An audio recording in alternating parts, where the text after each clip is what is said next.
Que coisa linda, gente, que recepção, muito bom dia, que alegria, viu? Que alegria poder estar aqui em Santo Antônio de Jesus, poder encontrá-los, podermos conversar um pouquinho sobre neurociência, podermos conversar um pouquinho sobre inclusão, esse assunto que é tão necessário e que já foi nos trazido com tanta propriedade pela doutora Shirley aqui, falando da necessidade, sim, de enxergarmos essa dívida histórica que nós temos com as pessoas pretas e o quanto nós precisamos, sim, ter esse olhar acolhedor, ter esse olhar que realmente promova essa humanização que é tão importante. E diante dessa fala que ela nos trouxe, e ainda fazendo referência a essa possibilidade que nós temos, enxergar o nosso cérebro também é uma possibilidade que nós temos de permitirmos e possibilitarmos com que a inclusão de fato aconteça. E é por isso que eu trago esse tema, neurociência e educação inclusiva, entender os cérebros diversos para que possamos incluir de fato, para podermos falar um pouquinho sobre esse órgão que eu trago aqui para vocês. E aí vocês podem se perguntar, mas poxa, por que falar sobre cérebro? Eu não sou neurologista, eu não sou médico, por que eu tenho que entender esse cérebro? Porque se nesse momento eu tenho possibilidade de poder falar com vocês, eu tenho possibilidade de poder conversar com vocês, eu tenho possibilidade de expressar emoções, de gesticular, de andar, todas essas ações que eu estou fazendo acontecem porque diversas comunicações estão acontecendo nesse meu cérebro. Então eu posso dizer para vocês que não tudo, não significa que o cérebro seja tudo, até porque eu preciso desse corpo, para que esse corpo possa levar informações até esse cérebro, para que a partir daí ele possa se desenvolver. Mas o cérebro sim é a central de comando, o cérebro sim é o que permite com que nós tenhamos possibilidade de expressarmos nossas emoções, com que nós tenhamos possibilidade de expressarmos nossas personalidades, com que nós tenhamos possibilidade de mostrarmos aquilo que nós somos. Então, quando eu entendo esses cérebros diversos e digo a vocês, aqui nós estamos em mais de 1000 pessoas, nenhum de nós tem um cérebro igual ao outro. Cada um de nós tem um cérebro único. Cada um de nós tem um cérebro que é muito individualizado, que tem sim a sua impressão digital. E eu, como professor, a partir do momento que tenho possibilidade de entender como funcionam esses cérebros de todos os meus alunos que estão dentro da sala de aula, eu torno o processo de ensino e de aprendizagem muito mais preciso, eu torno o processo de ensino e de aprendizagem muito mais efetivo. Para que vocês tenham ideia, cada uma dessas dobrinhas que nós vemos aqui, cada um desses sulcos que nós enxergamos, dessas entradinhas, dessas fissuras que nós temos nesse órgão, cada um deles desempenha um papel específico. E nós veremos e enxergaremos que é tão importante e tão necessário conhecermos esse cérebro, que esse sistema nervoso, ele é o mais complexo que nós temos no nosso organismo. Ele é o primeiro que começa a sua diferenciação, ainda na 3ª semana de vida intrauterina, e esse é um aspecto importante. Quando eu faço a minha análise, a minha anamnese pedagógica, e olho o período gestacional, isso é de fundamental importância, às vezes para aquela dificuldade de aprendizagem que esse menino ou essa menina esteja apresentando dentro da sala de aula. O período gestacional é um período extremamente importante, porque este órgão que eu mostrei para vocês, que é o mais complexo que nós temos no nosso organismo, e é o que determina e possibilita com que eu me mostre da maneira como eu sou, ele começa o seu desenvolvimento ainda dentro da barriga da nossa mãe. Isso significa que, diante de uma gestação, que não é uma gestação amorosa, que não é uma gestação em que se nutre essa gestante não só com nutrientes necessários para o desenvolvimento desse cérebro, mas também com emoções necessárias para o desenvolvimento desse cérebro, isso impacta diretamente e isso pode refletir lá na frente na maneira como esse menino ou essa menina podem se expressar. E aí eu trago para vocês, esse desenvolvimento ele começa na 3ª semana de vida intrauterina e ele termina lá no final da adolescência e no início da idade adulta. É o desenvolvimento mais complexo que nós temos de qualquer elemento ou de qualquer órgão do nosso organismo, diante da complexidade que nós temos e diante da possibilidade que nós enxergamos de podermos ver o quanto é importante conhecermos sobre esse órgão. Esse vídeo que eu trago para vocês, ele simplesmente mostra, e é óbvio que o nosso cérebro não possui essas engrenagens de bicicleta, mas eu quero mostrar para vocês que para que, nesse momento, todos nós tenhamos possibilidade de nos expressarmos, de manifestarmos as nossas habilidades de uma maneira precisa, eu tenho necessidade que todas essas estruturas que compõem esse cérebro, que todas essas engrenagens estejam encaixadas, que todas elas estejam trabalhando em conjunto, que todas elas estejam lubrificadas. É a harmonia entre as estruturas desse cérebro que me permite e me possibilita me mostrar de uma maneira equilibrada, de me mostrar de uma maneira típica. Mas Fernando, podem existir atipias, podem existir falhas nesse processo de engrenagem e de comunicação entre essas estruturas do cérebro? Sim, podem existir. E quando essas falhas acontecem, é que nós vemos algumas deficiências que são expressas diante do processo do neurodesenvolvimento. Quando nós temos falhas na formação dessas estruturas cerebrais, automaticamente isso faz com que nós tenhamos consequências que reflitam diretamente na maneira como essa pessoa vai se expressar. Então me dê um exemplo, Fernando, de condições em que nós temos falhas nessas estruturas cerebrais e que comprometem o desenvolvimento desse menino e dessa menina dentro da sala de aula.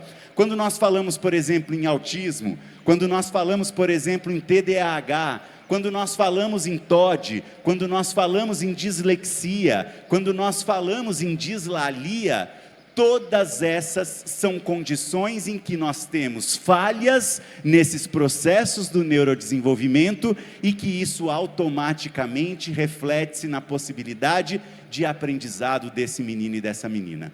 Isso significa o quê? Isso significa que nós temos sim um fator genético, hereditário, em que esse menino ou essa menina trazem consigo, mas quando nós falamos em todas essas condições que eu trouxe para vocês, não é só um fator genético que está associado no surgimento dessas condições. Nós também temos fatores ambientais que levam a essas condições. Então, por exemplo, o uso de álcool durante a gestação, pressão alta durante a gestação, o contato com alguns tipos de pesticidas, às vezes a idade da mãe, a idade do pai, todos esses são fatores que, associados aos fatores genéticos, fazem com que nós tenhamos a origem dessas condições, como TEA, como TDAH, como a dislexia e outros transtornos que nós chamamos de transtornos do neurodesenvolvimento. Ou seja, por que eu preciso entender esse cérebro para poder incluir essas pessoas que apresentam essas condições? Porque a origem dessas condições, ela se dá no neurodesenvolvimento, ela se dá na formação dessas estruturas cerebrais. Para que vocês tenham ideia, existem algumas etapas e alguns processos envolvidos com esse neurodesenvolvimento. O primeiro deles é o que nós chamamos de diferenciação celular. A diferenciação celular é a possibilidade que nós temos, e é o que vocês veem aqui, um neurônio sendo formado, é a possibilidade que nós temos de permitir com que estas células sejam transformadas em células nervosas. Teremos as células que vão formar o coração, as células cardíacas, as células que vão formar o pulmão, as células que vão formar o fígado e assim por diante. Mas também teremos as células que vão formar o nosso sistema nervoso. E não são só neurônios. Existem também outras células que se chamam células da glia, que são extremamente importantes e fazem parte do processo de formação desse nosso sistema nervoso. Mas nós temos 86 bilhões de neurônios. Não adianta só nós diferenciarmos uma célula nervosa. Nós precisamos multiplicar essas células nervosas. Nós precisamos fazer com que esse número de células chegue a um número ideal e preciso, que são esses 86 bilhões de neurônios. Ah, Fernando, se você está falando 86 bilhões de neurônios, se eu tiver então 120 bilhões, melhor, porque quanto mais neurônio, melhor. Não. No nosso sistema nervoso, tudo é equilíbrio. Eu preciso ter células num número certo, porque células a mais ou células a menos certamente me trarão consequências que não são consequências positivas. Além de multiplicar esses neurônios, eu preciso fazer com que eles migrem. Como assim, Fernando? Migrar o neurônio. Vou mostrar uma imagem aqui só para que vocês vejam como cada região do nosso cérebro é responsável por uma função. Aqui na parte de cima, do lado esquerdo de vocês, eu estou vendo células agindo no meu cérebro quando eu estou ouvindo palavras. Quando eu ouço palavras, eu tenho aqui na região acima da minha orelha, uma região do cérebro responsável por eu ouvir. Então, quando eu ouço palavras, eu ativo as células dessa região que se chama região temporal. Quando eu vejo palavras, como vocês veem na parte superior direita de vocês, eu ativo uma outra região do meu cérebro que se chama região occipital, que é essa parte de trás aqui. Na região occipital é a região que é responsável para que eu enxergue, para que eu veja. Quando eu falo palavras, eu ativo uma região do meu cérebro que fica aqui mais ou menos e que se chama área de Broca. A área de Broca é responsável pela minha articulação da fala. Nesse momento, eu, Fernando, estou ativando a área de Broca muito fortemente, porque eu estou falando de uma maneira muito forte também. E quando eu penso em palavras, eu ativo essa região da frente, que se chama córtex pré-frontal. É a região do córtex pré-frontal que é responsável pelos meus pensamentos, que é responsável pela possibilidade de execução. E prestem atenção, é o córtex pré-frontal que é responsável pelas funções executivas. E aqui eu trago um spoiler para vocês. Toda vez que nós falamos em um transtorno, nós estamos falando de um comprometimento de córtex pré-frontal e, consequentemente, nós estamos falando de um déficit que existe de função executiva. Isso significa que, quando eu falo em TEA, quando eu falo em TDAH, quando eu falo em dislexia, quando eu falo em descalculia, eu estou falando de uma condição em que eu preciso trabalhar função executiva. Por isso eu preciso entender como esse cérebro funciona, para que através do entendimento do funcionamento desse cérebro, eu tenha a possibilidade de poder direcionar as minhas práticas pedagógicas de uma forma muito mais precisa e de uma forma muito mais concreta. Então eu preciso que essas células, elas migrem para essas regiões específicas, para que lá elas possam desenvolver as suas funções. Não adianta uma célula que é responsável pela atenção migrar para uma região que é responsável pela fala. A célula da atenção não vai desenvolver a sua função na região específica da fala. Quando a gente fala em dislexia, para vocês terem uma ideia, a migração dessas células que são responsáveis para que nós possamos identificar a forma das letras e a partir daí poder transformar aquela forma em letras, palavras e frases, ela não se dá de uma maneira precisa. Essas células responsáveis pela identificação das formas das letras, elas não migram para essa região específica que permite com que nós identifiquemos a forma das letras. E isso gera um transtorno que é a dislexia. Uma outra possibilidade que nós temos de enxergar esses processos do neurodesenvolvimento é o que nós chamamos de girificação. A girificação é a formação de todos esses giros, de todas essas dobrinhas, de todos esses sulcos, de todas essas estruturas que eu disse a vocês agora há pouco, que não passam despercebida, que cada uma delas desenvolve e desempenha uma função específica. Quando nós falamos, por exemplo, em esquizofrenia, nós estamos falando de uma condição em que ocorre o que a gente chama de polimicrogiria. Poli, muitos, micro, pequenos, girias, giros.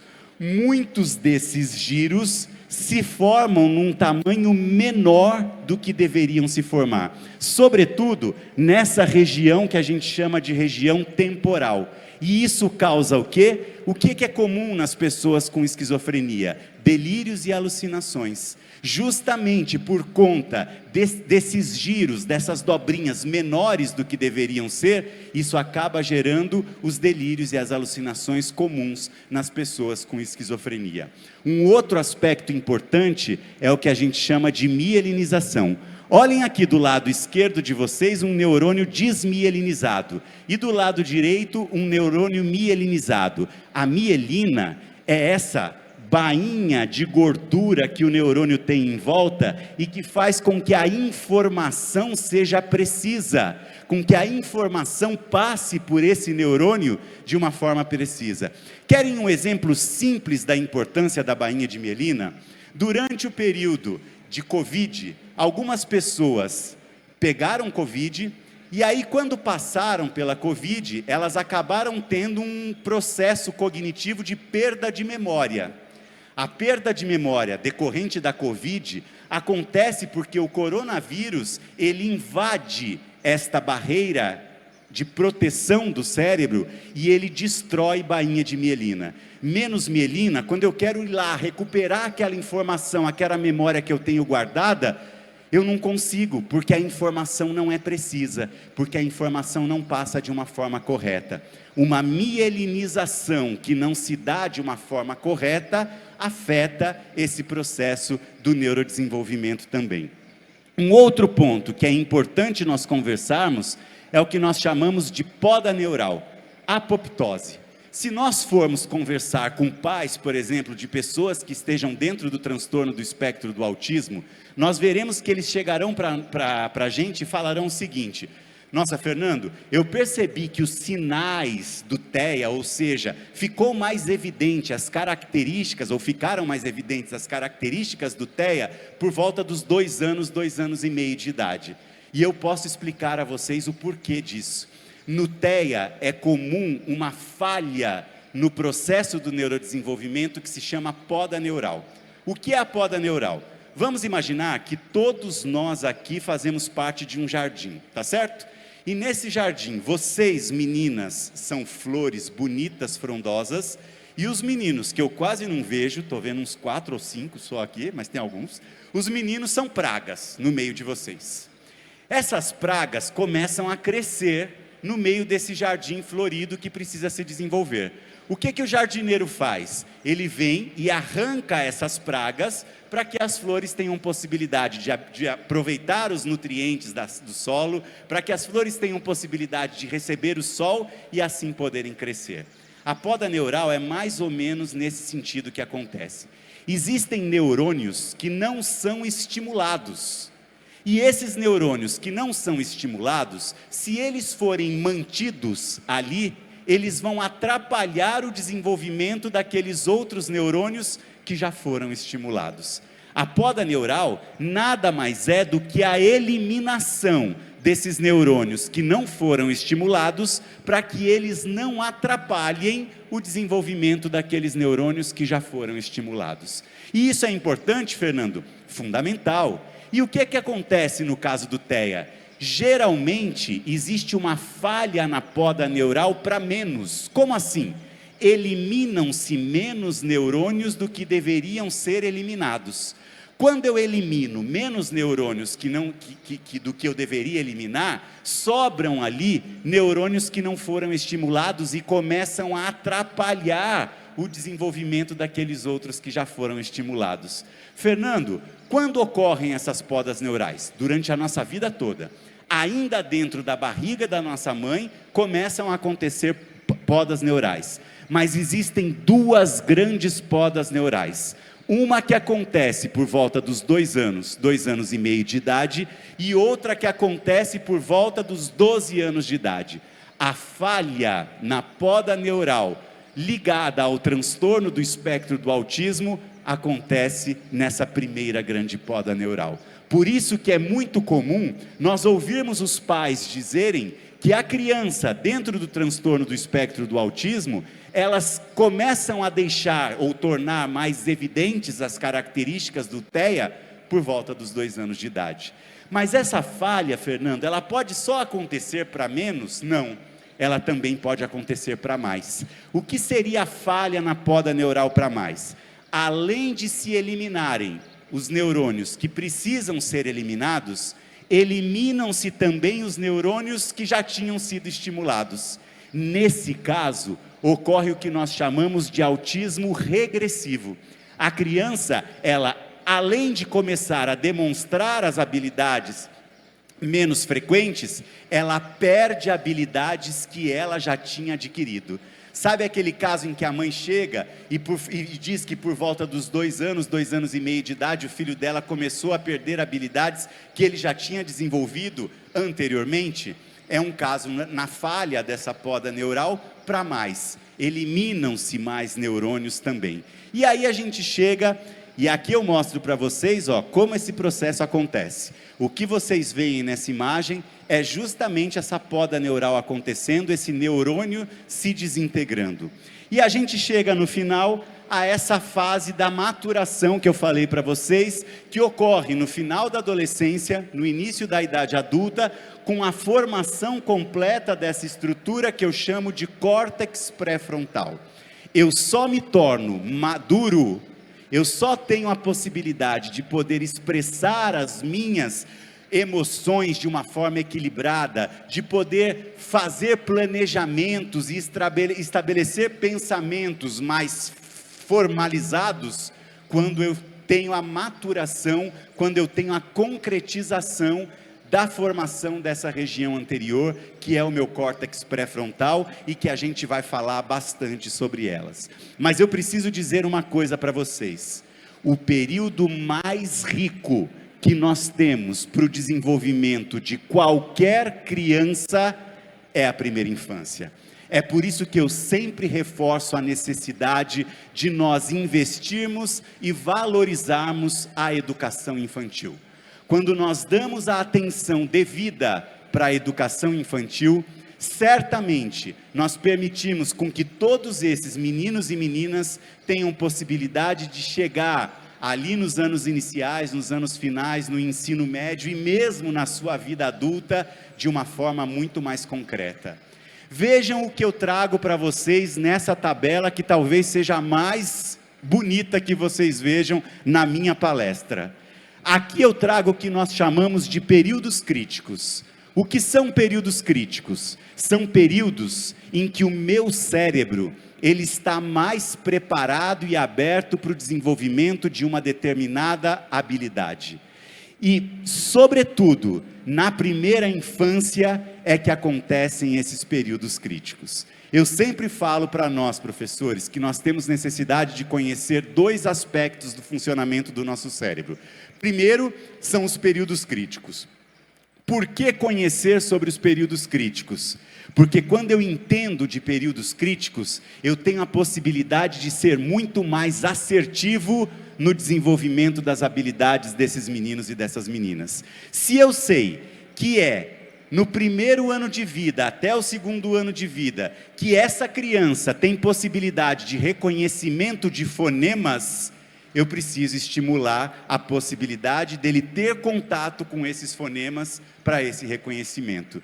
Se eu sei que a percepção relativa de quantidades, ela acontece ali dos 5, sobretudo, até os 8 anos de idade, é nessa fase que eu tenho que trabalhar as questões voltadas à percepção relativa de qualidades. Quando vocês veem essa coluna mostrando uma área mais vermelha ou lilás, significa que é o período em que o meu cérebro está mais aberto para o desenvolvimento dessas habilidades. Quando ela está amarela, é um desenvolvimento intermediário. E quando ela fica verde, isso significa que eu posso desenvolver para o resto da vida. Fernando, então você está dizendo que se eu não aproveitar esse período da primeira infância, eu não vou conseguir desenvolver habilidades nesse menino ou nessa menina? Não é isso que eu estou dizendo. Até porque existem possibilidades de nós desenvolvermos, como vemos aqui, ao longo da nossa vida toda. Mas o que eu estou querendo dizer é o seguinte: eu posso alfabetizar uma pessoa tardiamente? Sim, posso alfabetizar. Mas se eu comparar uma pessoa que foi alfabetizada durante a primeira infância com uma pessoa que foi alfabetizada tardiamente, o número de palavras por minuto que esta criança que foi alfabetizada na primeira infância consegue ler é muito maior do que o número de palavras por minuto que uma pessoa que foi alfabetizada tardiamente consegue ler. Vocês entendem o que eu estou dizendo? Que quando nós conhecemos sobre os períodos críticos, as janelas de oportunidade, nós trazemos qualidade, nós trazemos especificidade para o desenvolvimento dessas habilidades. E existe um outro ponto que nós precisamos entender sempre, que é o quê? É quando nós falamos em marcos do desenvolvimento.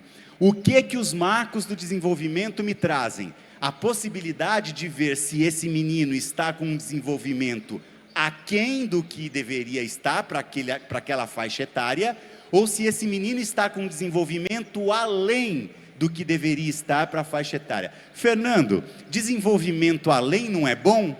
Entendam, quando nós falamos em altas habilidades e superdotação, nós também estamos falando da necessidade de inclusão. Altas habilidades e superdotação não são troféus para esses meninos ou para essas meninas. Quase sempre, crianças que apresentam altas habilidades para determinada condição, elas apresentam dificuldades nas questões emocionais e sociais. Então nós precisamos de um olhar atento para crianças também com altas habilidades e superdotação. Eu, Fernando, muitas vezes sou contra a progressão escolar. E sou contra a progressão escolar por quê? Porque quase sempre eu afirmo para vocês, essa criança com altas habilidades e superdotação, ela tem uma habilidade acima da média em uma habilidade específica, mas todas as outras habilidades acompanham aquela faixa etária na qual ela se encontra. E isso significa o quê? A necessidade de nós promovermos sim o que a gente chama de enriquecimento para esta habilidade específica acima da média e mantermos a possibilidade de enxergarmos e de trazermos as outras habilidades acompanhando a faixa etária que é aquela criança. E outra coisa que eu falo para vocês, o nosso cérebro, ele é hierárquico. Ele tem etapas que precisam ser seguidas. Às vezes a gente pensa assim, eu vou alfabetizar esse menino com 3 anos de idade. Pode ser até que eu consiga alfabetizar, mas eu preciso entender que eu pulei etapas que são preditoras a essa alfabetização e que lá na frente isso vai trazer prejuízo para esse menino. Por isso eu preciso entender como esse cérebro funciona, porque aí eu desenvolvo esse menino e essa menina de uma maneira integral, de uma maneira completa. E aí a gente fala, e eu trago para vocês, a possibilidade de conversarmos sobre a tríade funcional da aprendizagem humana. Entendam, o desenvolvimento nosso, a nossa aprendizagem, ela não se dá somente através da estimulação de funções cognitivas. O que são funções cognitivas? Ah, função cognitiva é aprendizagem, Fernando. Sim, função cognitiva é aprendizagem. Mas eu preciso entender que existem vários elementos que fazem parte desse processo cognitivo. Atenção, percepção, associação, pensamento, juízo, imaginação, raciocínio, linguagem e memória são elementos que fazem parte do processo cognitivo. Se eu pedir a vocês, faça para mim um levantamento cognitivo do aluno de vocês, quais pontos vocês terão que observar? Todos esses que eu disse: atenção, percepção, associação, pensamento, juízo, imaginação, raciocínio, linguagem e memória. Esses são elementos que compõem o processo cognitivo. Mas não adianta nada eu só querer desenvolver a questão cognitiva se eu não pensar nas questões executivas.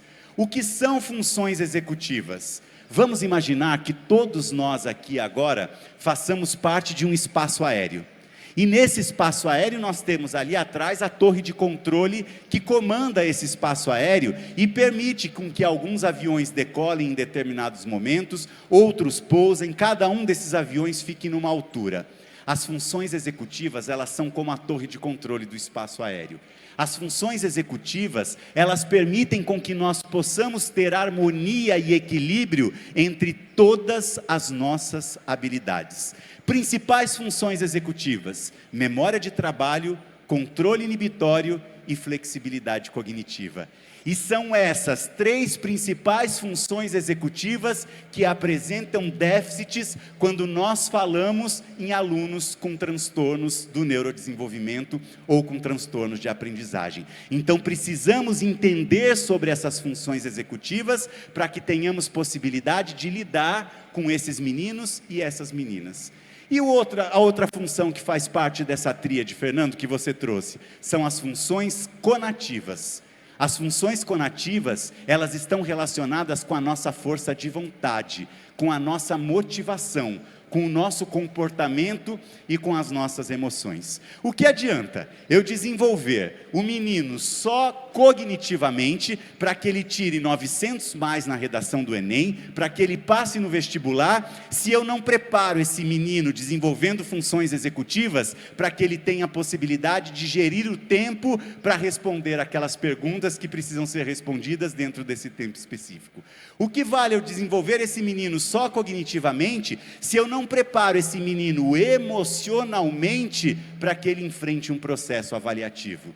É isso que eu falo para vocês. A aprendizagem e desenvolvimento integral de meninos e meninas fazem parte do desenvolvimento e da atenção dessas três funções que eu trago aqui para vocês e que são fundamentais e essenciais para a aprendizagem humana. Sobretudo quando eu me deparo com uma condição que se chama transtorno.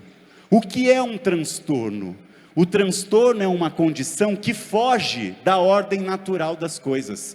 Quando eu falo em transtorno, eu estou falando da possibilidade de enxergar que toda vez em que passamos por um transtorno, nós temos condição de enxergar uma situação em que há comprometimento do meu córtex pré-frontal. Fernando, o que é esse córtex pré-frontal que você tanto fala? Essa região do meu cérebro é o que eu chamo de córtex pré-frontal e que vocês veem em vermelho. E por que você fala tanto nisso?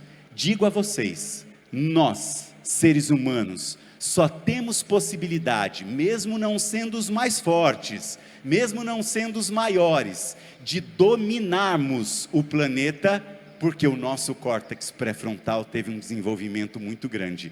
E acima de tudo, porque o nosso córtex pré-frontal teve possibilidade de poder segurar e regular as nossas emoções e com isso agirmos de uma maneira menos impulsiva.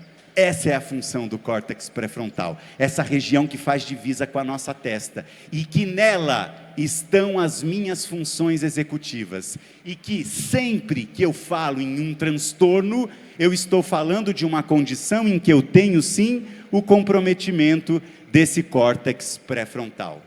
E aí eu preciso dizer uma coisa para vocês, para que possamos falar em inclusão, precisamos entender o que essa imagem nos traz.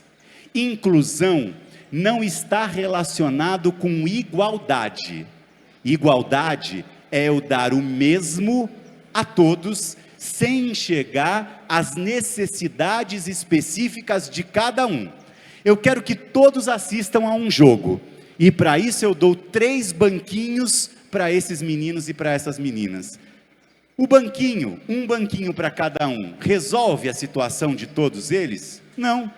Tem um que nem precisa de banquinho, tem um que precisa de um banquinho só, e tem outro que precisa de 2 banquinhos. Quando eu trago essa imagem para vocês, eu trago a possibilidade de nós refletirmos sobre equidade. Equidade é a possibilidade de eu enxergar a necessidade específica que esses meninos e essas meninas apresentam, e a partir disso oferecer o que é necessário para esse menino e para essa menina. Isso é inclusão. Inclusão é conhecer esse cérebro, e diante do conhecimento desse cérebro, eu ter a possibilidade de oferecer a esse menino o que ele realmente precisa. Fernando, de quem é a responsabilidade do aluno de inclusão? É do professor do AE? Não. O aluno de inclusão é de todos nós. A responsabilidade é nossa, de todos que fazem parte dessa estrutura escolar. Desde a pessoa que recebe esse menino lá na porta de entrada, até a pessoa que cuida da merenda, da limpeza, e eu como professor regente desta sala de aula também. É o meu papel incluir esse menino, é o meu papel fazer com que esse menino sinta-se pertencente. E quando eu falo em esse menino sentir-se pertencente, eu falo no sentido de que vou fazer uma leitura compartilhada. Eu vou deixar o menino ali sentado junto com o auxiliar de sala olhando essa leitura compartilhada. Não, ele vai participar dessa leitura compartilhada. Fernando, mas esse menino é não falante, ele não fala, como é que ele vai participar de uma leitura compartilhada? Peça para que ele faça gestos, peça para que ele aponte figuras que fazem com que ele interaja e sinta-se pertencente dentro desse processo. Isso é inclusão, e é desta forma que eu preciso enxergar para fazer com que de fato a inclusão aconteça. Todos nós, com deficiência ou não, temos direito à educação.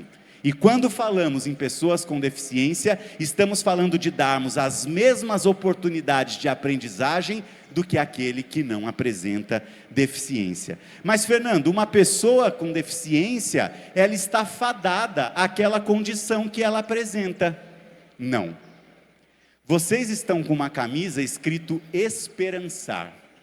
E esse verbo esperançar, ele vem em que sentido? No sentido de nós não nos acomodarmos, no sentido de pensarmos que nós podemos mais, no sentido de pensarmos que eu não me satisfaça com aquilo e que eu vá buscar novos horizontes para poder conseguir novas coisas. Tem uma música do Gonzaguinha que se chama Sementes do Amanhã, e ela diz o seguinte: fé na vida, fé no homem, fé no que virá. Nós podemos tudo, nós podemos mais, vamos lá fazer o que será.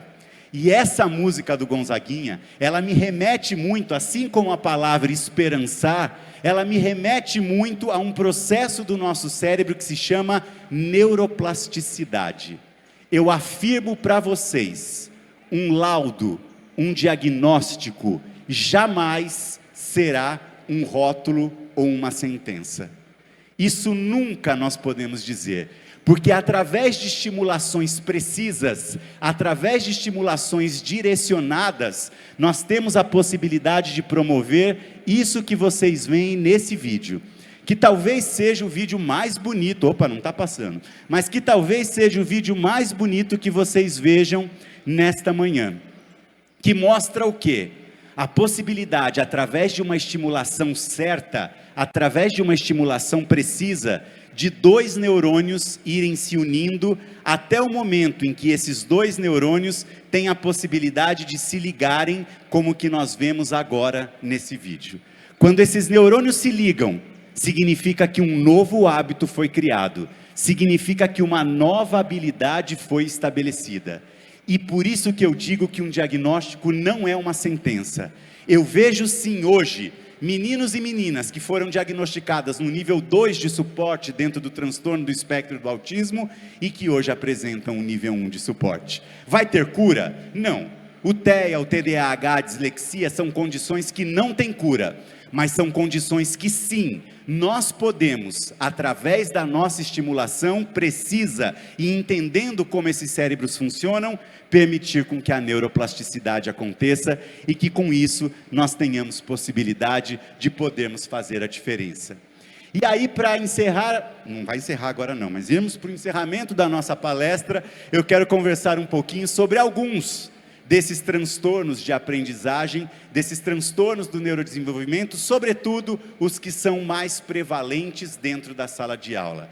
Fernando, você está me trazendo aí critérios diagnósticos para o TDAH. Sou eu que vou diagnosticar o TDAH, o TEA, desculpa, critério diagnóstico para o transtorno do espectro do autismo. Sou eu que vou diagnosticar o transtorno do espectro do autismo?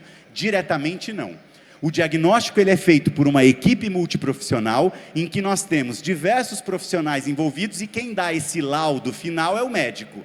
Mas nós, professores, de uma maneira indireta, temos um papel substancial no diagnóstico e na possibilidade de chegar a essas condições. Então, o nosso relatório pedagógico, ele é extremamente importante e necessário para esse processo todo.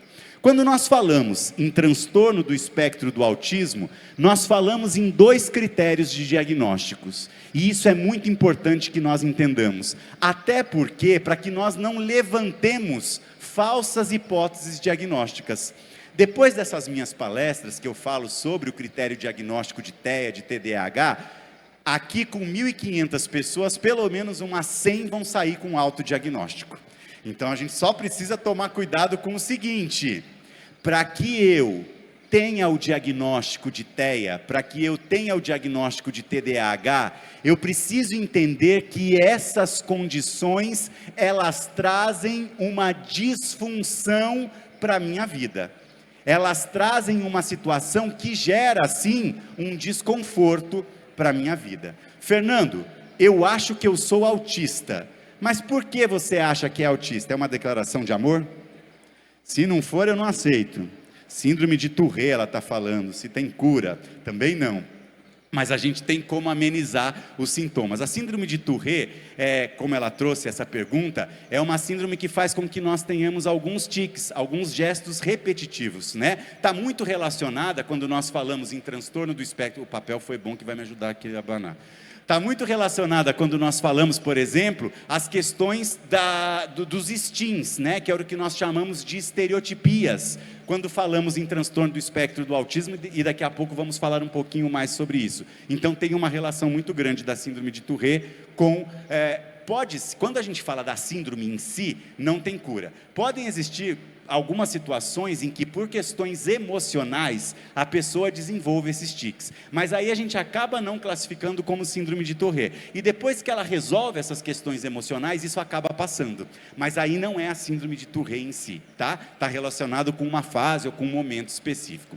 Então, só voltando à questão do transtorno do espectro do autismo. Fernando, eu acho que eu sou autista. Mas por que você acha que você é autista? Porque quando eu tenho um evento social, por exemplo, eu prefiro ficar em casa do que participar desse evento social. Tá, mas deixa eu te fazer uma pergunta. Mas quando, assim, não tem condição de você ficar em casa e você precisa ir para esse evento social, você consegue ir e isso não te traz nenhum prejuízo? Não, eu consigo ir normalmente. Então, peraí. Você não é uma pessoa autista, porque uma pessoa autista, quando ela é forçada a participar de uma condição que vai trazer uma disfunção fisiológica para ela, certamente isso vai trazer um prejuízo. Quando nós falamos em autismo, gente, o critério A para o diagnóstico do autismo, um déficit persistente relacionado à comunicação e à interação social. Então eu preciso ter esta dificuldade na comunicação e na interação social e que me trazem, junto desta condição, um prejuízo funcional. Relacionado com o quê? Déficit em reciprocidade socioemocional. O que é essa reciprocidade socioemocional? Uma dificuldade nessa conversação de ida e volta, uma dificuldade nessa conversação recíproca. Então, por exemplo, você está gostando da palestra? Eu estou amando. A gente já tinha combinado, eu e a Bahia aqui, ó. Oi, Bahia! Aqui na Bahia eu torço pro Bahia também, hein? Tá amando? Isso é uma comunicação recíproca. É a possibilidade que eu tenho de lançar uma pergunta e diante dessa pergunta que eu lancei, eu receber uma resposta. As pessoas dentro do transtorno do espectro do autismo, está bem melhor perto de vocês aqui, viu gente? Lá estava muito longe. As pessoas dentro do transtorno do espectro do autismo são pessoas que têm dificuldade nessa comunicação recíproca. A comunicação, a linguagem, na verdade, no autismo, ela serve muito mais para pedir do que para se comunicar. E eu digo para vocês, anotem isso, porque isso vai melhorar muito o dia a dia de vocês com relação ao manejo escolar no TEA. A principal causa de comportamento inapropriado, de comportamento disruptivo no transtorno do espectro do autismo é a dificuldade da comunicação recíproca, da comunicação de ida e volta. Como eu posso melhorar isso, Fernando? Através do uso de linguagens, de imagens. A linguagem motora, o apontar, o olhar, no autismo é muito fácil e propicia com que isso melhore a facilidade de comunicação.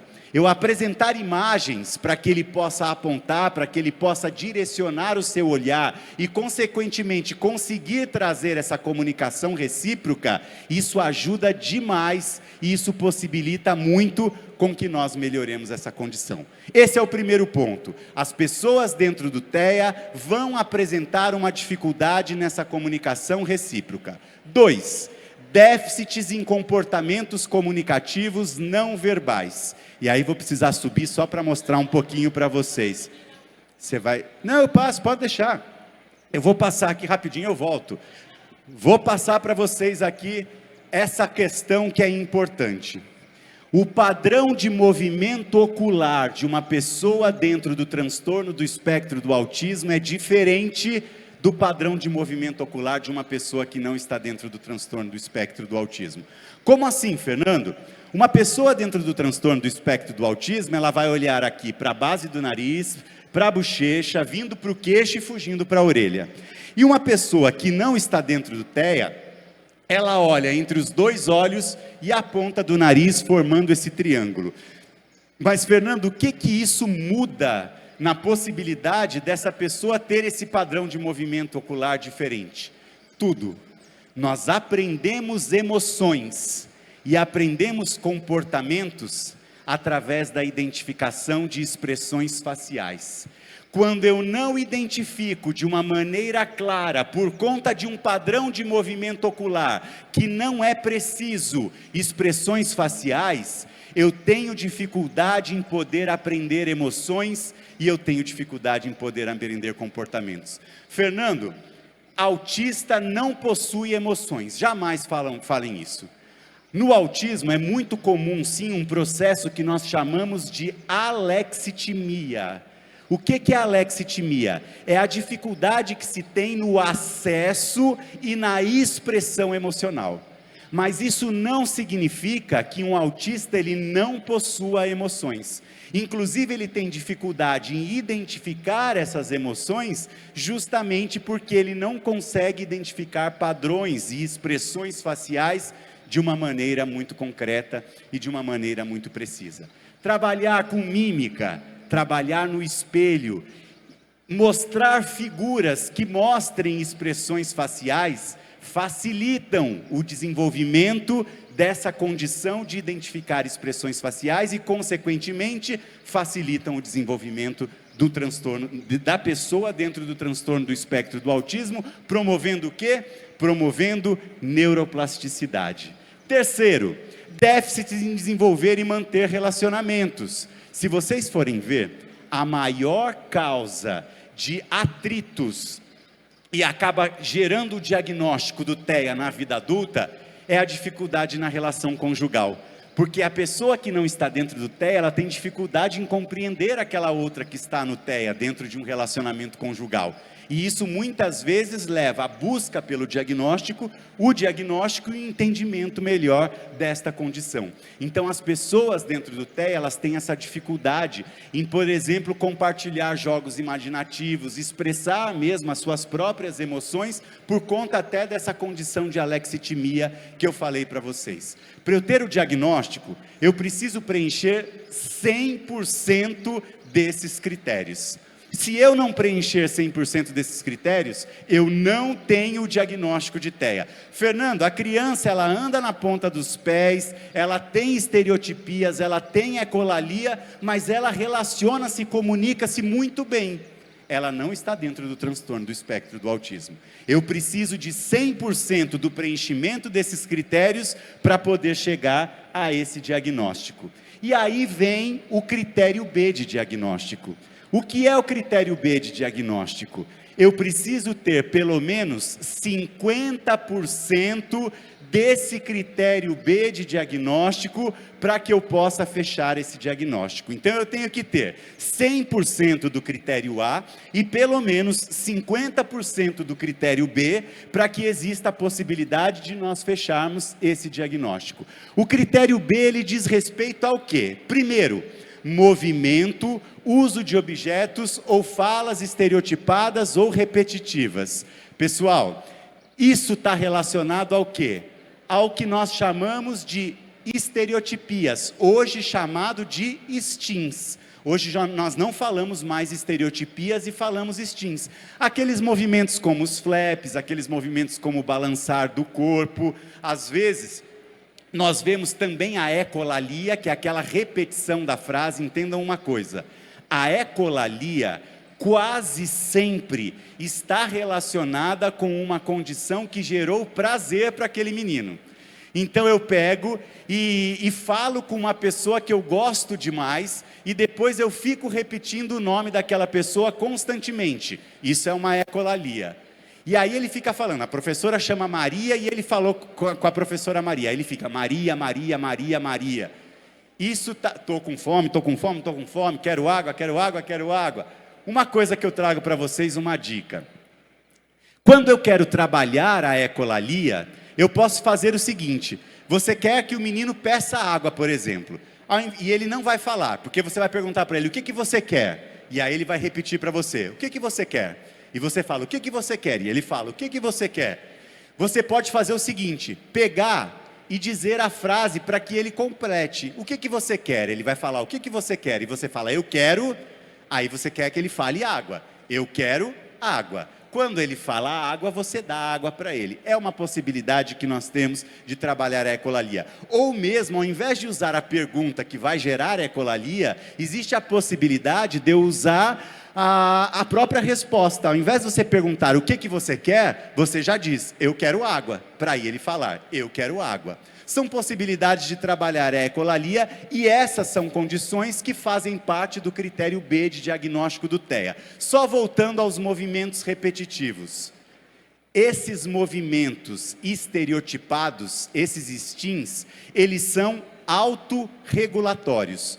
O que significa um movimento autorregulatório? Um movimento que acontece para que esse menino tenha a possibilidade de se regular, de se equilibrar. Por isso, são movimentos que não devem e não podem ser contidos. Eu preciso deixar com que eles aconteçam, para que a partir daí esse menino tenha a possibilidade de uma autorregulação. 2. Adesão inflexível a rotinas ou padrões ritualizados. Isso está relacionado ao principal déficit executivo que esses meninos apresentam, que é o quê? O déficit, eu quero. Obrigado. Você abre para mim, por favor? O déficit na flexibilidade cognitiva. O que é a flexibilidade cognitiva? É a possibilidade que eu tenho de utilizar todos aqueles elementos que compõem a cognição a meu favor. Lembra desses elementos? Atenção, percepção, associação, pensamento, juízo, imaginação, raciocínio, memória e linguagem. Obrigado. Vamos imaginar que eu vá falar sobre a questão da linguagem. Eu vou dar uma palestra sobre autismo para pessoas que nunca ouviram falar sobre autismo. E eu vou dar a mesma palestra sobre autismo para pessoas que têm total conhecimento, para neurocientistas, para neurologistas que têm total conhecimento sobre autismo. O tema da palestra não é o mesmo, mas eu vou ter que usar uma linguagem diferente para que eu alcance esses dois públicos que eu vou falar. Então, para as pessoas leigas, eu vou usar uma linguagem mais clara, uma linguagem mais tradicional, uma linguagem mais simples. Para as pessoas que têm conhecimento, eu vou usar uma linguagem mais científica, mais técnica, porque eu parto do princípio que eles têm conhecimento disso. Isso é flexibilidade cognitiva. É pegar, nesse caso eu peguei um elemento da cognição, mas é pegar esses elementos da cognição e a partir daí poder flexibilizá-los. As pessoas dentro do transtorno do espectro do autismo têm extrema dificuldade na flexibilidade cognitiva. E para isso elas precisam do quê? Elas precisam de antecipação, elas precisam de previsibilidade, elas precisam de rotina. Eu não promovo inclusão de pessoas dentro do TEA se eu não estabeleço rotina e se eu não estabeleço previsibilidade. O que é isso, Fernando? Vai terminar a minha aula agora e vai entrar a aula da Manuela daqui a pouco. Antes de terminar a minha aula, eu preciso começar a falar para esse menino que a Manuela entrará depois de mim, porque isso traz segurança, isso faz com que esse menino se desregule menos. Quais são os fatores que podem levar à crise quando nós falamos em transtorno do espectro do autismo? Diga. Mudança do ambiente, mudança de rotina é um dos primeiros fatores. Questão relacionada à frustração é um outro fator, a gente precisa trabalhar a frustração. Gestão do estresse emocional. As pessoas dentro do transtorno do espectro do autismo, elas têm dificuldade em lidar com as suas emoções. E existe um quarto ponto que ela falou até o toque, que eu quero pular para o último ali. Hiper ou hiporreatividade. Pessoal, 98% das pessoas dentro do transtorno do espectro do autismo vão apresentar um distúrbio do processamento sensorial. O que é esse distúrbio do processamento sensorial? Nesse momento, todos nós estamos aqui com uma temperatura que está nesse ambiente, com o som da minha voz chegando até vocês, vocês enxergando os slides, todo um processo acontecendo. E nós, mesmo diante de todos esses estímulos, conseguimos nos manter atentos àquilo que nos interessa, que é o conteúdo da palestra, para podermos ficar atentos e prestarmos atenção no que está sendo dito. Isso por quê? Porque nós conseguimos promover o que se chama integração sensorial. E esse é um processo que não acontece com facilidade quando nós falamos em transtorno do espectro do autismo. As pessoas dentro do TEA, é uma declaração de amor? Não, ninguém me mandou uma declaração de amor até agora. Já respondo. As pessoas dentro do transtorno do espectro do autismo, elas geralmente apresentam um distúrbio do processamento sensorial. E essa questão do distúrbio do processamento sensorial, ela é extremamente importante de ser entendida e trabalhada. Por quê? Aprendemos através dos nossos sentidos. Vão ter meninos e meninas dentro do TEA, e essa pode ser uma questão relacionada à pergunta que alguém me trouxe. Quando o aluno se agride, o que devemos fazer? Primeiro ponto, a gente poderia ficar 12 horas falando só sobre isso. Primeiro ponto, quando o aluno se agride, a gente precisa entender que esta agressão, autoagressão ou agressão ao outro, ela pode estar relacionada a dois pontos. Primeiro, uma falha na comunicação. Eu não estou permitindo com que esse menino consiga estabelecer essa comunicação recíproca e certamente isso pode provocar um comportamento que seja inadequado na autolesão ou na agressão ao outro. E segundo, uma hiperestimulação sensorial. Vou dizer uma coisa para vocês. quase sempre as pessoas dentro do TEA, elas vão se apresentar hipersensíveis ou hipossensíveis. O que é uma pessoa hipersensível? Sabe aquele menino dentro do TEA que precisa usar um abafador auricular? É porque esse som para ele vai ser processado 10, 12, 15 vezes maior do que para a gente. Então a gente precisa abafar para que a partir daí ele consiga se equilibrar. A hiperestimulação é quando eu trago estímulos exagerados para esse menino, e isso não precisa estar relacionado somente com a audição, não. Pode estar relacionado com o olfato, pode estar relacionado com o toque. Tem gente que não gosta de toque, porque ele tem uma hipersensibilidade ao toque. E quando eu toco em excesso, automaticamente isso também vai desregular esse menino ou essa menina. Então eu preciso estar atento a esses processamentos sensoriais, para que a partir deles eu consiga equilibrar. Um outro fator que pode levar à crise no TEA é uma hiperestimulação sensorial.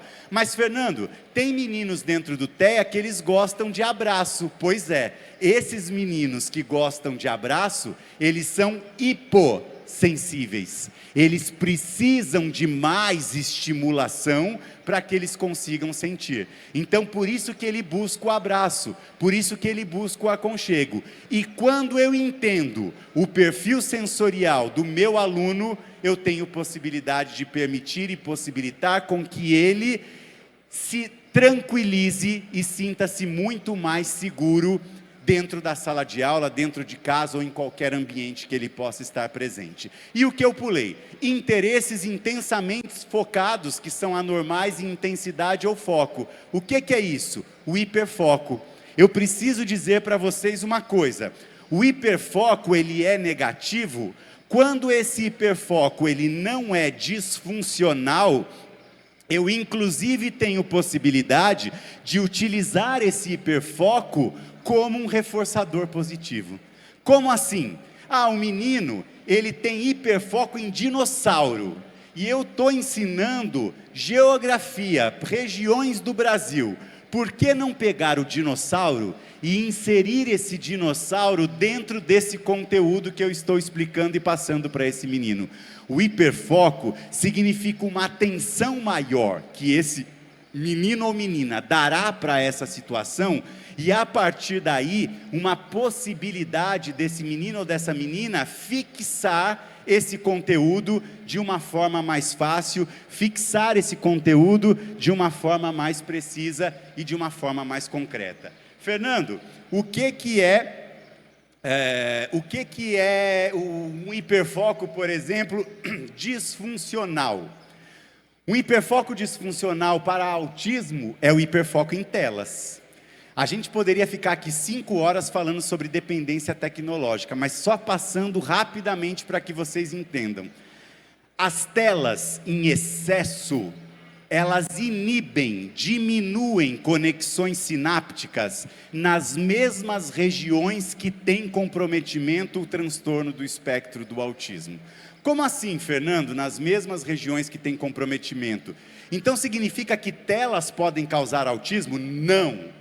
Telas não causam autismo. O autismo é uma condição inata, a pessoa já nasce dentro dessa condição, mas as telas podem sim diminuir as conexões, as comunicações entre regiões cerebrais que já estão comprometidas no autismo, e automaticamente isso faz com que esses sinais do autismo tornem-se mais evidentes, tá certo? Então, eu particularmente não recomendo o uso de telas em pessoas dentro do TEA, ou que se tem um controle muito grande com relação ao uso de telas, porque essas telas sim podem gerar uma dependência muito fácil no TEA, e quando cria-se esse hiperfoco em telas, a dificuldade para se tirar esse hiperfoco é extremamente grande e é extremamente significativa. Me trouxeram uma pergunta: a ecolalia pode ser mental?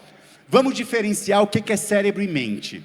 Cérebro é a parte física, é aquilo que é concreto, que eu posso ver, que eu posso tocar, que eu mostrei para vocês nos primeiros slides.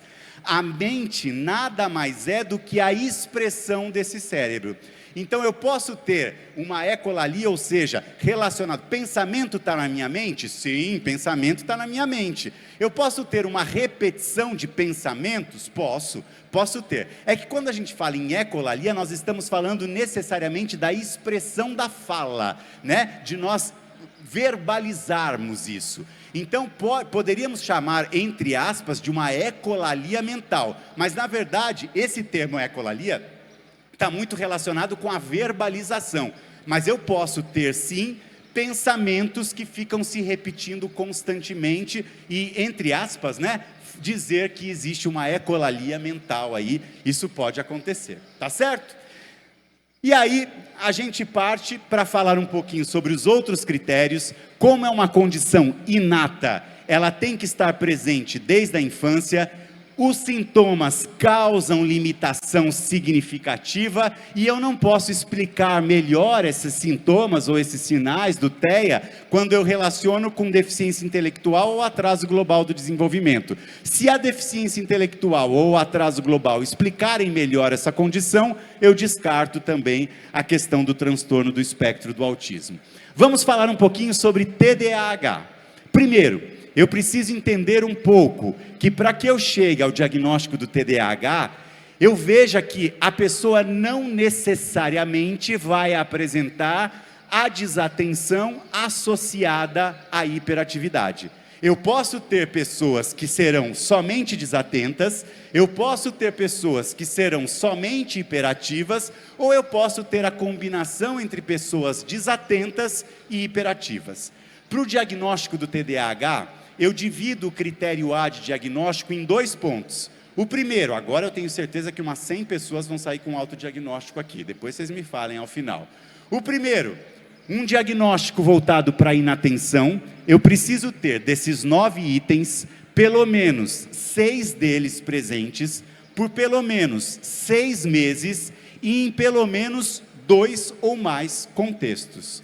Então, Fernando, eu acho que eu tenho TDAH. Por que você acha que você tem TDAH? Porque quando eu vou fechar o portão de casa, eu logo volto para ver se esse portão está fechado. Mas será que você não estava pensando em outra coisa e desatento naquele momento e por isso... Entendam, o TDAH, ele causa prejuízo funcional. O TDAH faz com que a pessoa procrastine. O TDAH é o quê? É um déficit do controle inibitório. E esse déficit do controle inibitório não é simplesmente a possibilidade que eu tenho de conseguir segurar a minha ira em pular do pescoço de alguém porque essa pessoa me irritou. Não é só isso. O controle inibitório faz com que eu seja persistente. O controle inibitório permite com que eu consiga iniciar as coisas no momento que tem que ser iniciado. O controle inibitório permite com que eu consiga dar continuidade às coisas que eu preciso fazer. O controle inibitório permite com que eu controle as minhas emoções. O controle inibitório permite com que eu consiga gerir o tempo, controlar o tempo de uma forma precisa. Tudo isso é dificuldade que as pessoas com TDAH têm.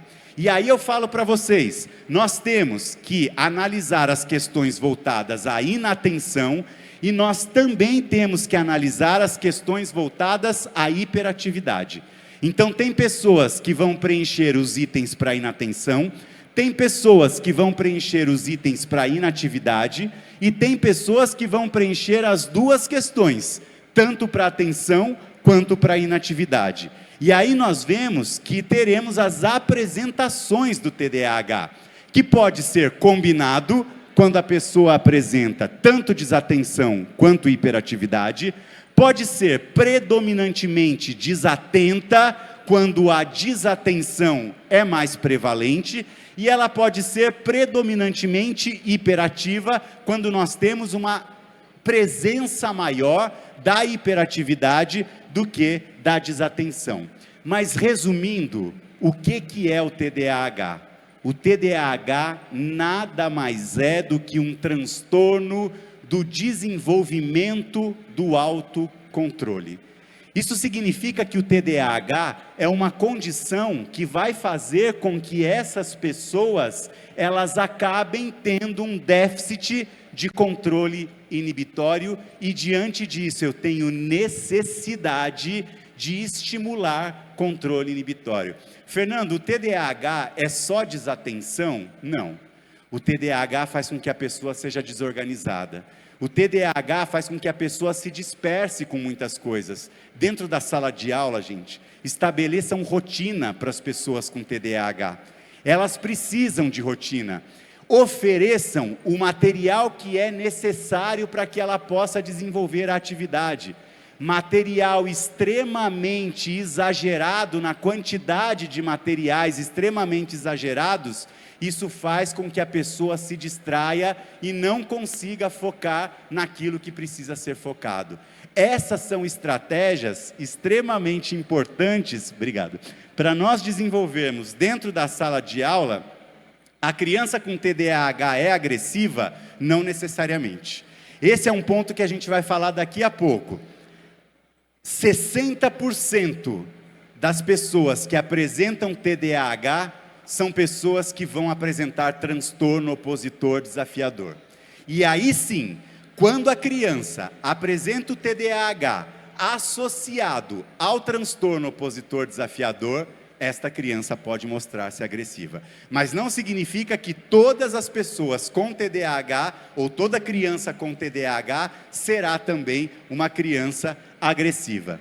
Então, quando nós falamos, e voltando para a questão do manejo escolar, quando nós falamos no TDAH, nós estamos falando, sobretudo, de desatenção, hiperatividade e impulsividade, mas nós também vamos enxergar desorganização, inadequação na realização de tarefas, dificuldade na realização de tarefas.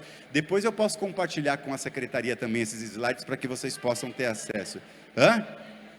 Você já tem tudo isso? Olha lá, já temos o primeiro laudo então. Já temos o primeiro laudo.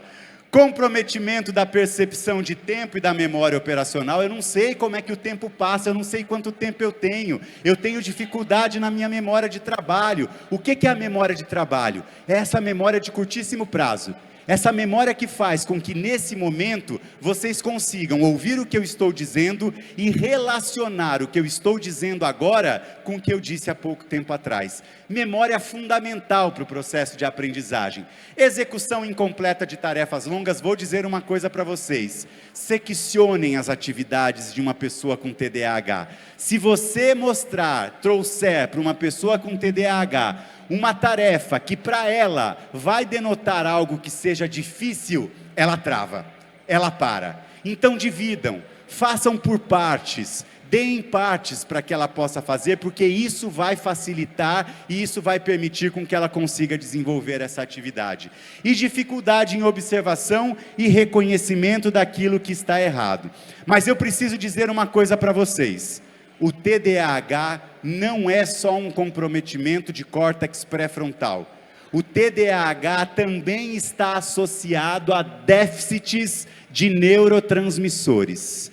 O que são neurotransmissores? São moléculas químicas que permitem com que uma célula nervosa se comunique com a outra.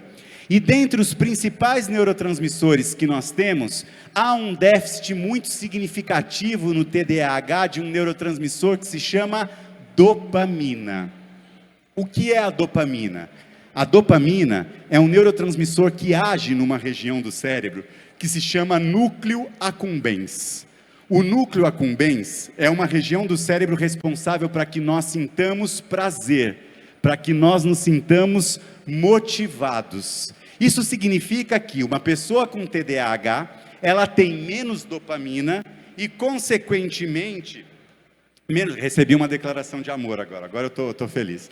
E, consequentemente, esta pessoa vai se sentir menos motivada. Nós precisamos motivar mais pessoas que apresentam TDAH. Não é porque, é uma frescura, imagina, esse menino, que moleza, não quer nada com nada. Não é isso, é uma química cerebral. da dopamina associada a um déficit de noradrenalina, que está diretamente ligado ao processo de atenção e de aprendizagem, que fazem com que esse menino, às vezes, fique no mundo da lua, que faça com que esse menino sinta-se desmotivado, que faça com que esse menino procrastine em algumas situações. E é uma condição biológica, é uma condição neurológica, e eu preciso entender isso para que a inclusão, de fato, ela aconteça.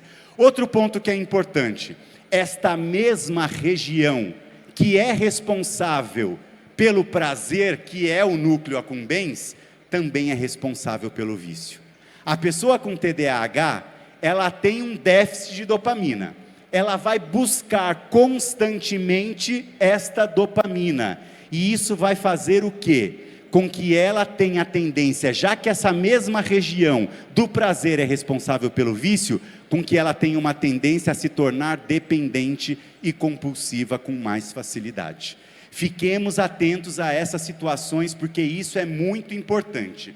Uma criança pode ser autista e bipolar? Sim, pode ser. Estou te amando. Obrigado. Não falei que eu tinha recebido na declaração de amor? O autista pode ter déficit de atenção? Sim. Então o autista pode apresentar bipolaridade, o autista pode apresentar depressão, transtorno do déficit de atenção. Isso não significa que todo autista será bipolar, todo autista apresentará TDAH. É uma comorbidade associada ao transtorno do espectro do autismo, tá?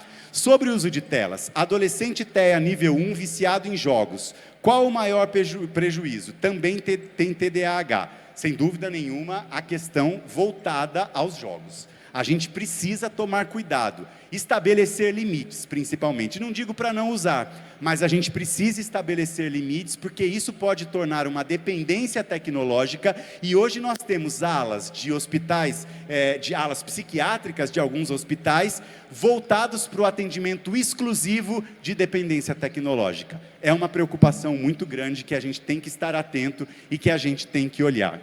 E por fim, gente, eu queria só trazer e falar um pouquinho sobre TOD e da relação entre birra e crise, tá? Nem tudo será TOD, nem tudo será transtorno opositor desafiador. Como eu disse a vocês, 60% das pessoas que apresentarão TDAH terão como comorbidade associada ao TDAH o transtorno opositor desafiador. Como que eu vou diferenciar o que é crise e o que é birra? A crise, ela é passageira. A crise, ela tem uma intencionalidade ali. Ah, eu quero esse iogurte, e aí eu vou me jogar no chão dentro do supermercado porque eu quero aquele iogurte. Quando eu estabeleço o limite, a crise passa. A birra não. A birra, ela é duradoura. A birra, ela tem intensidade. A birra, ela tem uma duração que é uma duração frequente. A birra, ela tem um contexto envolvido dentro. Estou falando o contrário? A crise, desculpa, gente. É a crise. A birra, a gente volta nela, obrigado. A crise, ela tem uma severidade, uma intensidade, uma duração, um prejuízo, ela tem um contexto envolvido dentro desse processo. Nós vamos ver que a partir dos 4 anos, acontece uma disfuncionalidade com relação a essa crise que é apresentada e que nos é mostrada. Ela dificulta esse processo de sociabilização e essa relação de interação social, e ela traz também questões relacionadas ao sono. A birra também traz questões relacionadas ao sono. Inclusive, o sono é um aspecto extremamente importante que nós temos que avaliar e que nós temos que analisar, gente. É muito necessário ter um sono de qualidade para que se tenha um processo de aprendizagem também de qualidade. Enquanto a crise, nós temos essa severidade, essa intensidade, essa duração, a birra é passageira, são questões pontuais que são trazidas, são questões que não duram muito tempo e não têm uma intensidade muito grande. Essa oposição ou esse embate que se tem com relação àquilo que está gerando essa birra, ele também é temporário, ele também é passageiro. O desenvolvimento cerebral dessa pessoa com birra está dentro de um padrão típico, enquanto o desenvolvimento cerebral de uma pessoa que apresenta o transtorno opositor desafiador, ele vem numa condição de comprometimento de algumas estruturas cerebrais, mas nós também vamos ver relações e questões envolvendo e trazendo um prejuízo do sono também.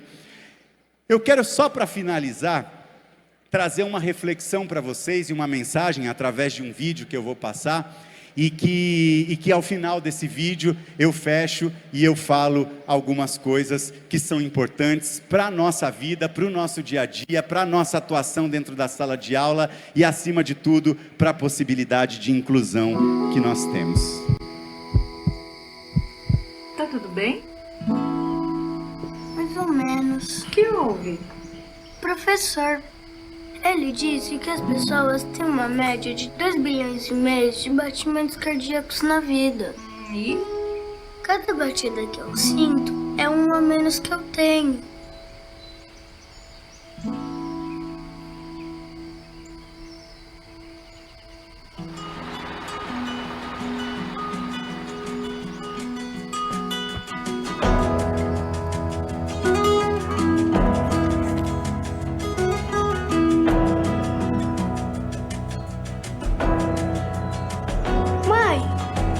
Essa camiseta é pra mim ou pro pai? Pra você. Matter what they say, future's in your hand. I'll keep my head up, never look down. I'll keep my head strong. Next time you show yourself around, don't you know you make me feel wide open? Don't you know you make me feel wide open? Don't you know make me feel wide open?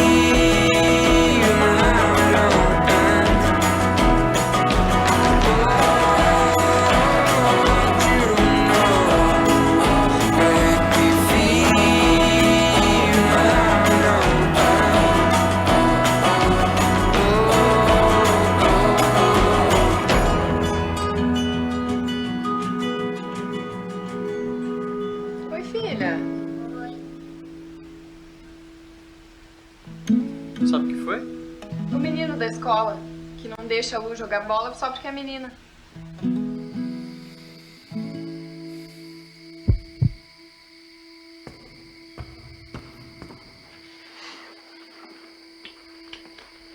E aí, filha? Oi, pai.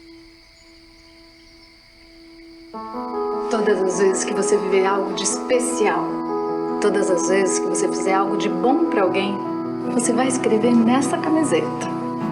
E quando você crescer, você vai entender que não importa quantas batidas seu coração vai dar, mas por quais motivos ele vai bater.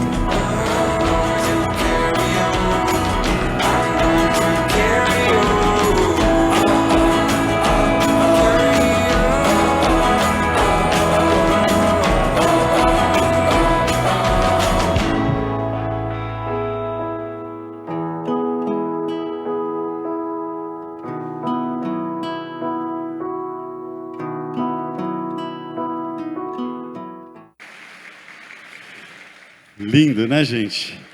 E é essa mensagem que eu quero deixar para vocês. Que todos os momentos vividos com os nossos alunos, sejam eles típicos ou atípicos, que possam ser momentos especiais e que nós possamos fazer com que eles deixem marcado na camiseta deles, e aí seria mais no cérebro deles mesmo, esse momento muito especial que eles viveram junto com cada um de vocês, e eu não tenho dúvida que eles vivem, e que seja tão marcante quanto para mim foi esse momento de estar aqui em Santo Antônio de Jesus, de poder participar desse momento com vocês, e desde já agradeço toda a gestão pelo convite, pela possibilidade de vivenciar e trocar emoções, e quero deixar uma mensagem final aqui.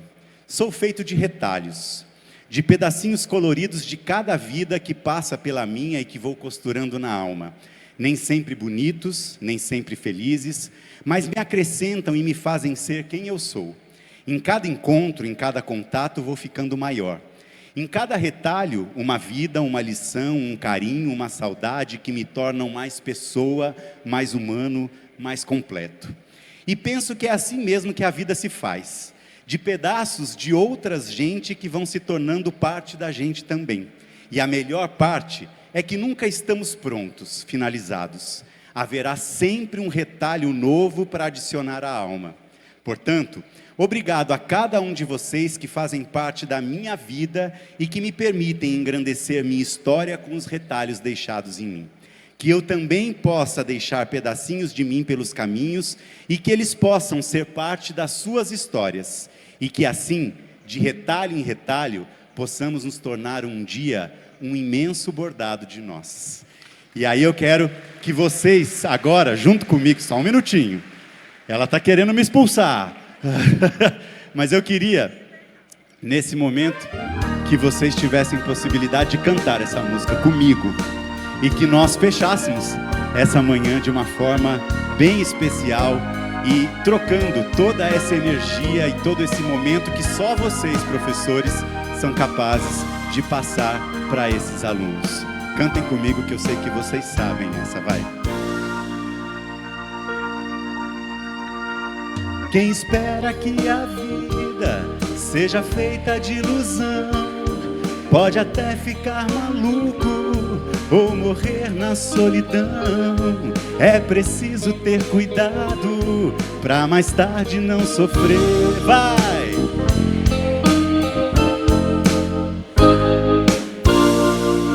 Toda pedra no caminho você pode retirar. Numa flor que tem espinho você pode se arranhar. Se o bem e o mal existem, você pode escolher. Vocês! Coisa linda, agora bem alto, todo mundo vai!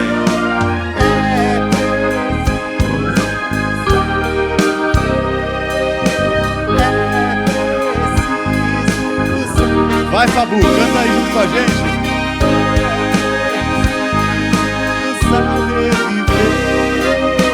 Saber viver. Vou falar que o coral tá lindo, hein? Vamos de novo. Que a vida seja feita de ilusão, vocês.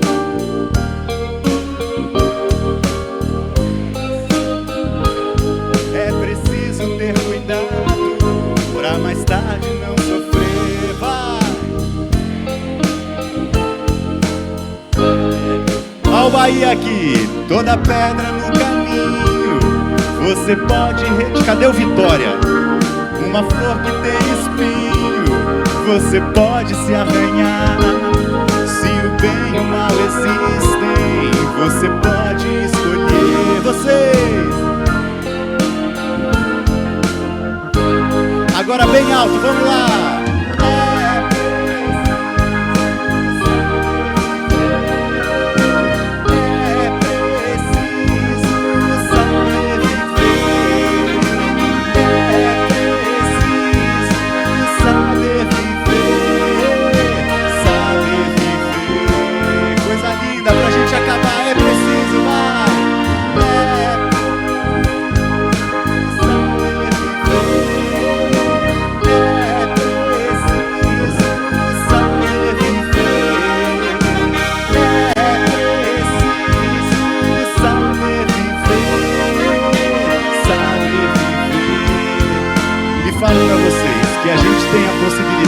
Sempre, no dia a dia, na vida, vamos tirar uma foto, de aprender a viver.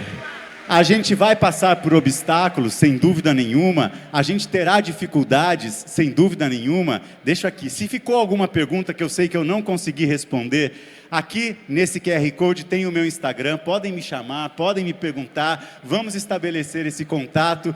E mais uma vez, eu quero agradecer o carinho de cada um de vocês, que manhã maravilhosa, que momento incrível. E espero que em breve a gente possa se reencontrar, a gente possa trocar essa energia, esse abraço e possa viver momentos tão especiais quanto a gente viveu aqui nessa manhã. Quero tirar uma foto com vocês, pode ser? Obrigado, gente. Um beijo, obrigado. Querido professor Fernando Lauria, que entrega extraordinária. Olha, você é agente de informação, inspiração e transformação. leve consigo nossa gratidão, nossa admiração e a certeza de que seu trabalho aqui hoje foi extraordinário. Ok? Sim ou não? Sim. E agora ele vai tirar uma foto. Uma dica. Fica aqui, ó. Eu queria pedir uma dica a ele, para nós, professores. Vai servir para nós. Só uma dica. Como é que a gente pode alertar o pai ou a mãe que a criança está despertando alguma coisa assim para o lado do autismo, que a gente percebe, sem ser processada? Esse é um cuidado importante. A gente tem que ter cuidado também na maneira como nós vamos despertar. Eu digo sempre, reforço e deixo aqui essa dica para vocês, e onde eu tenho conseguido fazer isso tem sido um diferencial. Construamos escolas de paz, gente. Tentemos fazer isso dentro das nossas unidades escolares, porque palestras como essa que eu trouxe para vocês, a gente pode... Eu não consigo estar em todos os lugares ao mesmo tempo, mas a partir de hoje, cada um de vocês é um agente multiplicador de tudo isso que nós falamos aqui. E quando os pais ouvem isso, eles mesmos despertam, muitas vezes, esse sinal de alerta, sem que nós tenhamos necessidade de falar, porque às vezes a gente sabe que o embate é grande, que o choque é grande, que a recusa é grande nesse sentido, né? Então eu acho que o melhor processo para isso é que nós possamos unir esses pais, trazer esses pais para dentro da escola, para que eles conheçam o que nós estamos fazendo, e certamente toda a comunicação torna-se muito mais fácil a partir disso. Sabe o que eu queria pedir? Não vai dar para pegar todo mundo. Vocês não podem se juntar aqui um pouquinho para a gente poder tirar essa foto? Você vai tirar? Ela vai tirar então. Vamos lá então, vou ficar aqui. Vai ser uma foto linda para eu levar de recordação. Coube? Coloca 05 que aí ele amplia. Tem aí do lado 05, não tem? Aqui, ó. Deixa eu ver aqui, ó, que aí ele fica... Agora eu acho que vai. Vamos levantar a mão então para tirar essa foto? 1, 2, 3 e... Vamos lá! Levanta a mão, gente! Aê!